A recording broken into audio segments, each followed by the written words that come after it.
ये है captain America Civil War की हिंदी एक्सप्लेनेशन और आप देख रहे हैं बिंज वॉच्ड।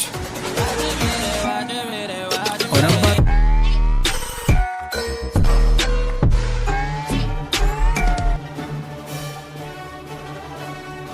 अगर आपने पिछली दो वीडियोस नहीं देखी जो हैं all Marvel movies in chronological order जो कि स्पॉइलर फ्री है, उसमें आपको मार्वल मूवीज के सीक्वेंस में देखनी है वो पता लग जाएगा।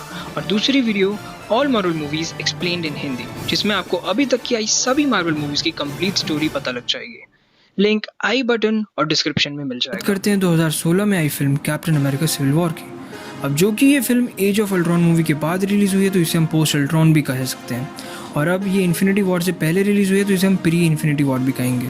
ये मूवी स्टार्ट होती है 1991 में और इसमें हमें दिखता है बकी बार्न्स यानी विंटर सोल्जर जो कि हाइड्रा के कब्जे में होता है।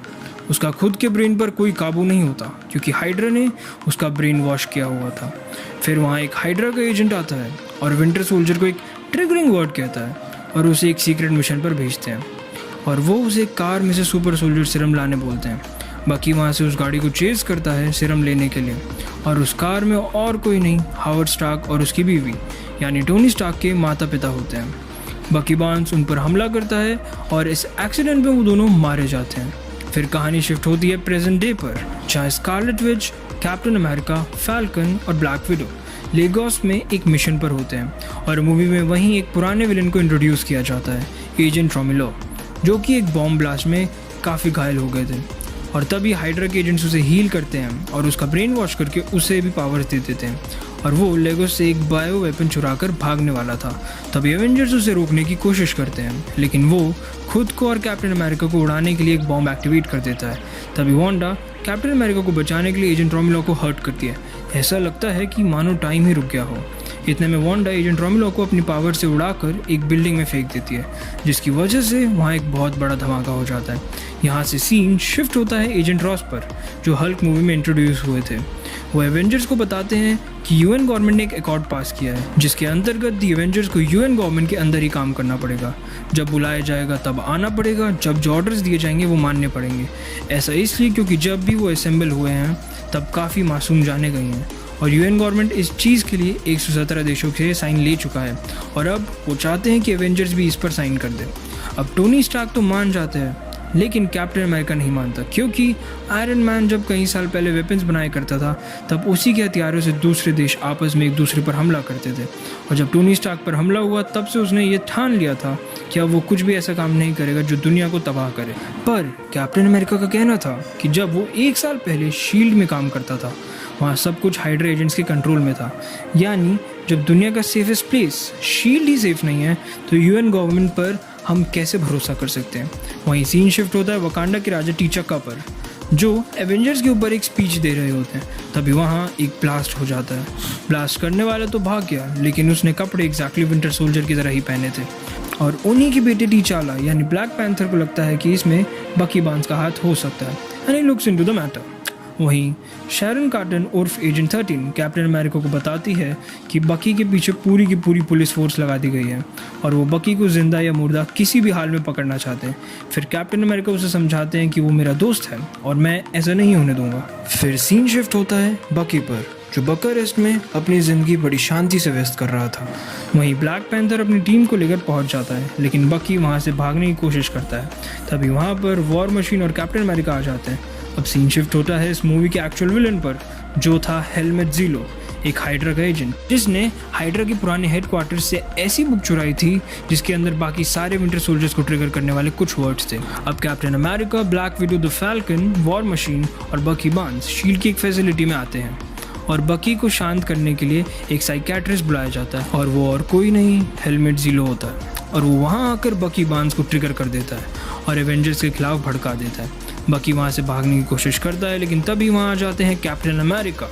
वो उसे रोकते हैं और समझाने की कोशिश करते हैं और बकी उनकी बात मान भी लेता है। फिर कैप्टन अमेरिका उससे पूछता है कि ज़ीलो ने उससे क्या पूछा तो बकी ये बताता है कि ज़ीलो ने 1991 की रिपोर्ट और साइबेरिया के हाइड्रा बेस का पता मांगा था और स्टीव रोजर्स ये समझ जाता है कि ज़ीलो के पास वो ट्रिगर्ड वर्ड्स की बुक है और वो अपनी टीम यानी बकी Barnes, Ant Man, Scarlet Witch और हॉकाई इनका एम होता है साइबेरिया के हाइड्रा बेस में जाकर सारे ट्रिगर्ड विंटर सोल्जर्स को रोकना। इस सब का पता थेड्यूस रॉस को भी लग जाता है और वो ये सब आयरन मैन को बता देता है। अब टोनी स्टार्क को लगता है कि captain America UN nation accord पर साइन ना करके विंटर सोल्जर के साथ कुछ बड़ा प्लान कर रहा है। वही आयरन मैन भी अपनी टीम तैयार करता है जिसमें होते हैं war machine, black window, vision और स्पाइडरमैन। यहाँ पर आयरन मैन की टीम का मोटिव होता है कैप्टन अमेरिका की टीम को रोकना और जेल में डालना क्योंकि वो अकॉर्ड साइन नहीं कर रहे थे। साथ ही साथ पता नहीं क्या करने का प्लान कर रहे थे। यहाँ हमें काफ़ी अच्छा फाइट सीन देखने को मिलता है, लेकिन इसके जस्ट बाद बकी और कैप्टन अमेरिका वहाँ एक हेली कैरियर में फ़रार हो जाते हैं साइबेरिया के हाइड्रा बेस पर और बाकी टीम को राफ्ट प्रिजन में डाल दिया जाता है। और जब वॉर मशीन बकी के हेली कैरियर का पीछा करता है तब विजन उसे शूट कर देता है जिसमें वॉर मशीन काफ़ी बुरी तरह घायल हो जाता है।